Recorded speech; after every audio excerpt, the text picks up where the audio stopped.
Ti si sveta majka naša, iz svih verujućih duša, u tebe je sve postanje naše, majko presveta, majko presveta. Tu ješ floare vrapurata, aleasa în lume nepătată, rugătoare neîncetată, în cer și pe pământ, în cer și pe pământ. Atelio Tihara. Amin. Tatjana, u ime Oca, Sina i Svetoga Duha. Amin.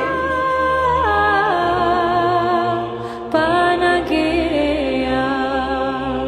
Sve ljudske reči o tebi su slave, dobroti tvojoj priči se ne može.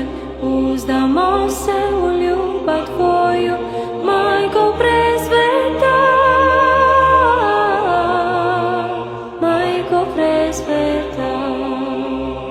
Îngerii în ceruri cântă, bucură-te, Maică Sfântă, și toți sfinții te Dječava se sluga Božji Luka sa sluškinjom Božjom, Tatjanom, u ime Oca i Sina i Svetoga Duha. Amin. Dječava se sluškinja Božja Tatjana, sa slugom Božjih rukom u ime Oca i Sina i Svetoga Duha.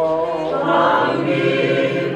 Gospode Bože naš, stalom i čašću vječaji.